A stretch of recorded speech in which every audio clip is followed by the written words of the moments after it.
looking at this account as an actual event is that we know that the rich man died, that he was buried, but we notice that the rich and he's conscious. Okay, so while his body is in the ground, we're reading the rich man what's going on. He knows where he is. Okay, and the Bible is as hell. Okay, so the problem we face is, according to what we've learned, the soul of the saved is dead. Okay, so in this account we see that the rich man is very much alive, he's very much conscious, but it's not his body that's down there.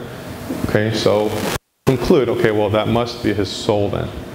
Okay, so the conflict causes those who believe in eternal torment to dismiss everything that we've already learned, everything that the scriptures teach regarding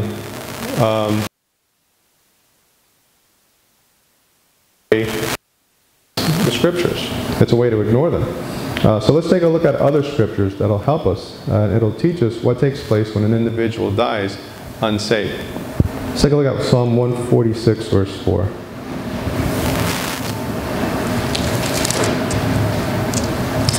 Psalm 146, verse 4.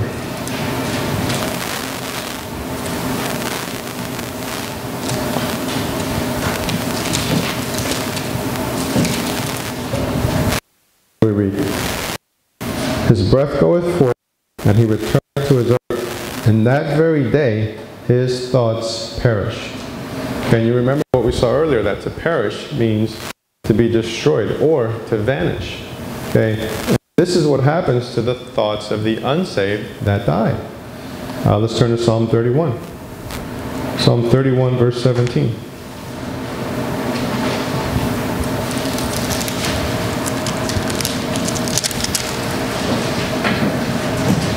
Psalm 31, verse 17, we read, let me not be ashamed, O Jehovah, for I have called upon thee. Let the wicked be ashamed, and let them be silent in the grave. Okay, let's take a look at one more. Ecclesiastes chapter 9. We'll read verse 5 and 6.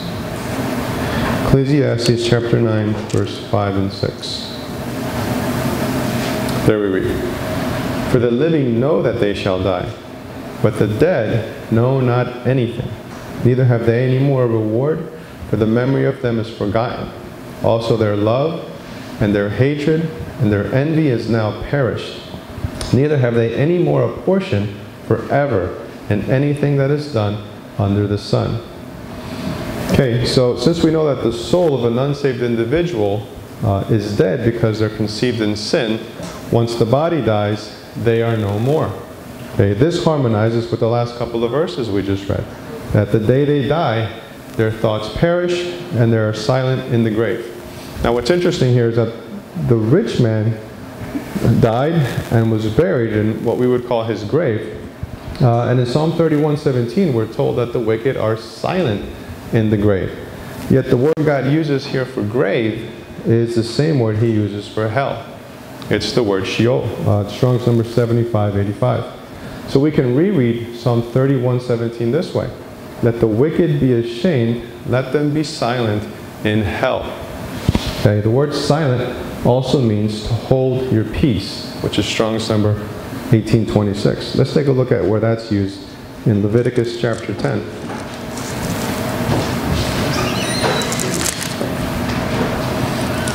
Leviticus chapter 10. Verse 3.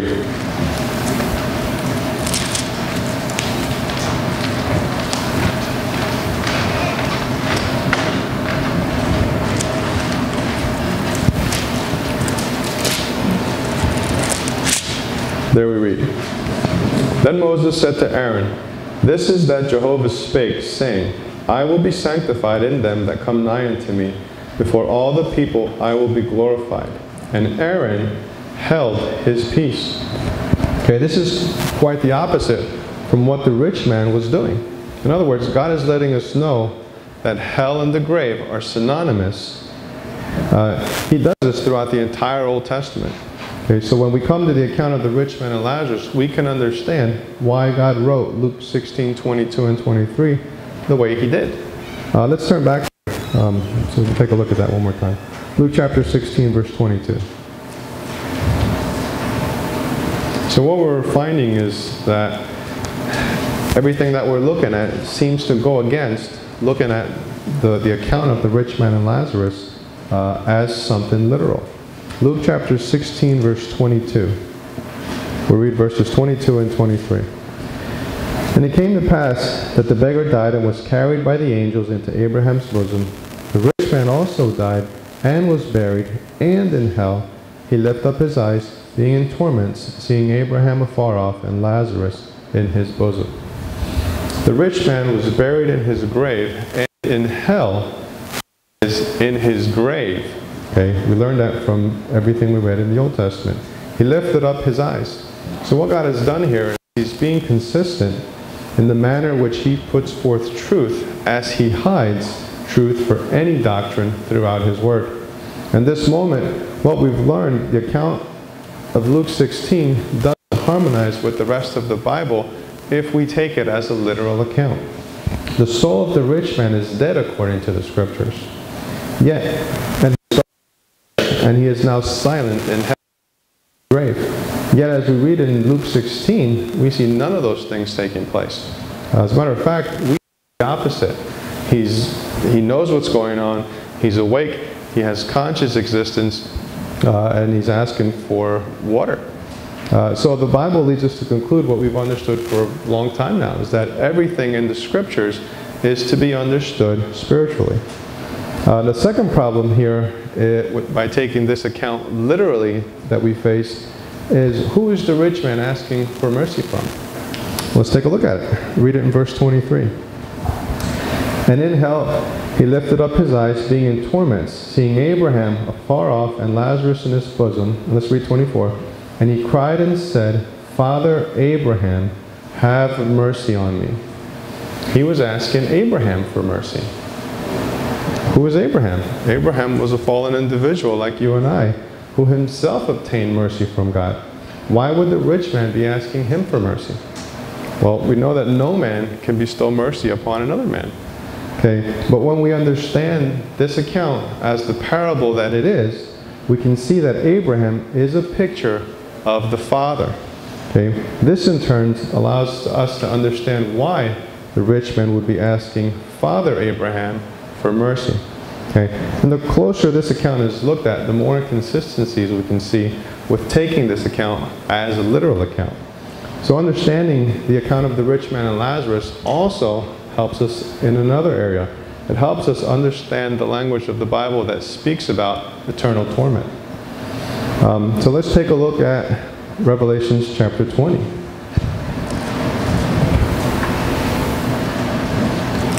So what we're seeing is that when verses are taken in segments without considering the whole of the scriptures, we can never arrive at correct doctrines. Revelation 20, verse 10.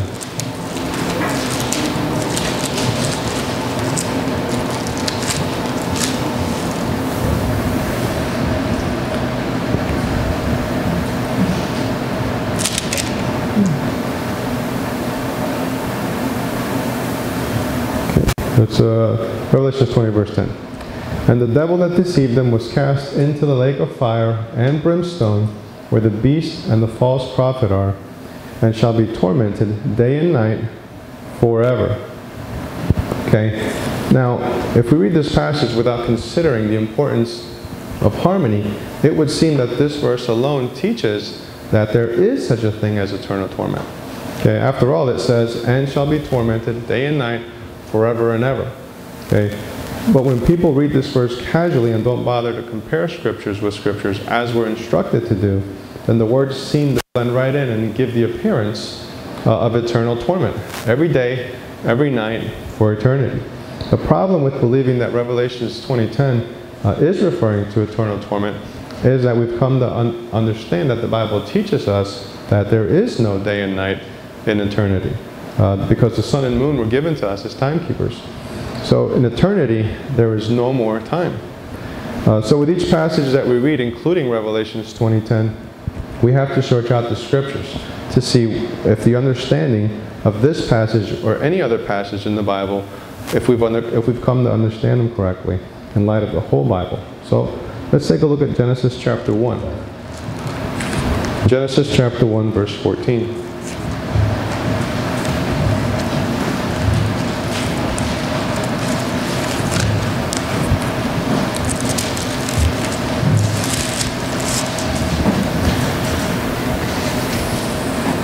We'll read down to verse 16. And God said, "Let there be lights in the firmament of the heaven to divide the day from the night. Let them be for signs and for seasons and for days and for years. And let them be for lights in the firmament of the heaven to give light upon the earth." And it was so. And God made two great lights, the greater light to rule the day and the lesser light to rule the night. He made the stars also. Okay, so God is giving us an account of His creation, the sun, the moon, the stars. Now let's take a look at Revelation 21. Revelation 21, we'll read the first two verses.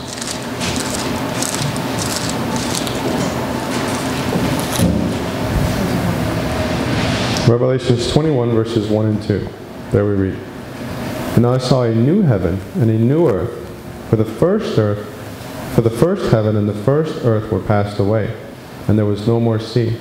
And I, John, saw the holy city, New Jerusalem, coming down from God out of heaven, as prepared as a bride, and adorned for her husband." And let's jump down to verse 23.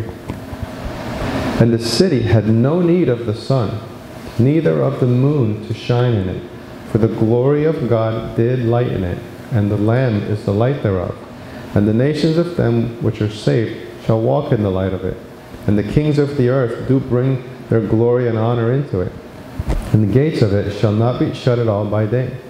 For there shall be no night there. And they shall bring the glory and honor of the nations into it. And there shall in no wise enter into it anything that defileth, neither whatsoever worketh abomination, or maketh a lie, but they which are written in the Lamb's book of life." So Revelation 21 is describing the new heaven and the new earth, which will take place once this entire creation is destroyed. Okay, it'll take place in eternity. What's interesting is that the timekeepers will also be destroyed. The sun, the moon, the stars, and everything that God has created that He mentioned in the Genesis creation account. And we can read that in 2 Peter chapter 3. 2 Peter chapter 3, verse 10. We'll read down to verse 13. 2 Peter 3, 10 to 13. There we read, "But the day of the Lord will come as a thief in the night, in which the heavens shall pass away with a great noise, and the elements shall melt with fervent heat. The earth also, and the works that are therein shall be burned up. Seeing that all these things shall be dissolved, what manner of persons ought ye to be in all holy conversation and godliness, looking for and hasting unto the coming day of God, wherein the heavens being on fire shall be dissolved, and the elements shall melt with fervent heat. Nevertheless, we, according to His promise, look for new heavens and a new earth, wherein dwelleth righteousness." Now we can go back and reread Revelations 20:10 more carefully. Let's turn to Revelations 20:10.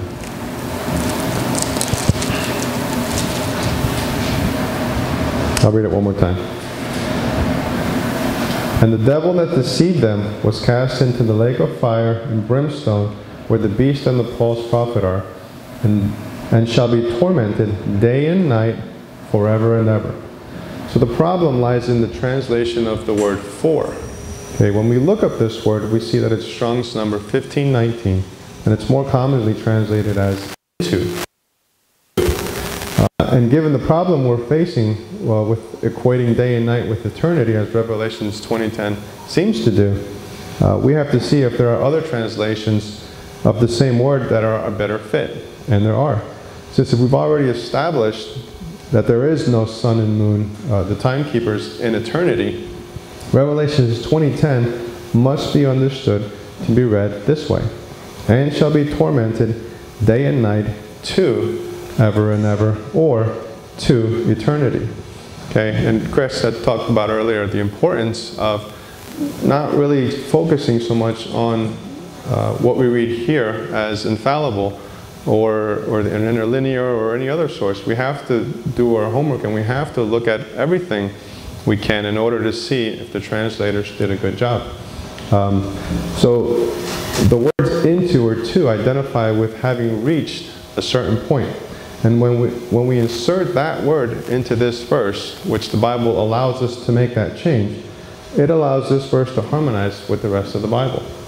In other words, day and night do not identify with eternity, so torment does not go on day and night for eternity. Rather, day and night represents the torment that goes on to eternity. Okay, or the torment continues until we have entered into eternity. And this will take place at the end of the world. Once God's judgment upon the world and upon Satan and his fallen angels come to an end with their destruction. Let's take a look at 2 Thessalonians chapter 1, verse 8.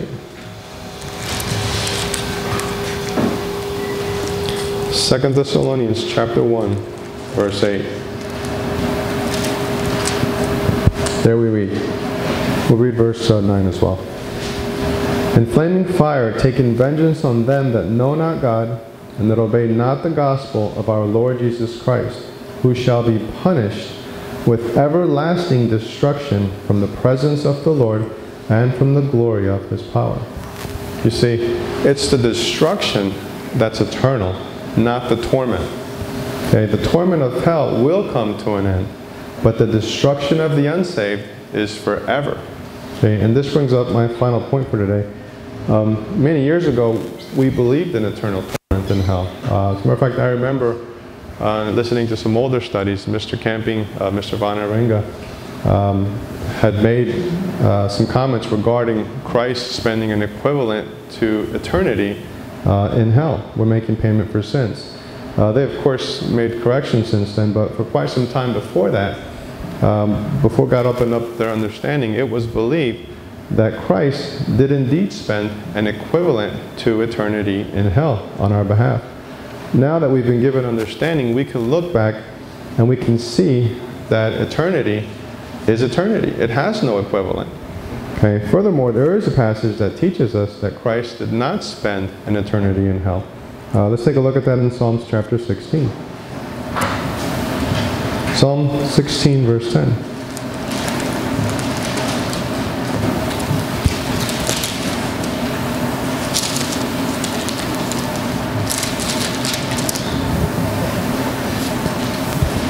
In Psalm 16, verse 10, we read, For thou wilt not leave my soul in hell, neither wilt thou suffer thy Holy One to see corruption. So as we learned earlier, the word hell here is also the word grave. And we can understand Psalm 16:10 to read this way. For thou wilt not leave my soul in the grave. And of course, hell and the grave are synonymous with death. So this is another way God is helping us to better understand that the punishment for sins was not an eternity in a place called hell, as Christ's own soul was not left in hell. It wasn't left in the grave. Furthermore, we understand that Christ made payment for sins by becoming sin for his people and taking upon himself the punishment for sin that the law required. And what was the punishment we read earlier about? What does the law require? It wasn't an eternity in hell, was it? No, the punishment for sin is death. So death is what Christ had to pay on behalf of his people. And that's exactly what Christ did from the foundation of the world. He died to satisfy the requirements of the law. Let's take a look at Isaiah chapter 53. Isaiah 53, verse 10.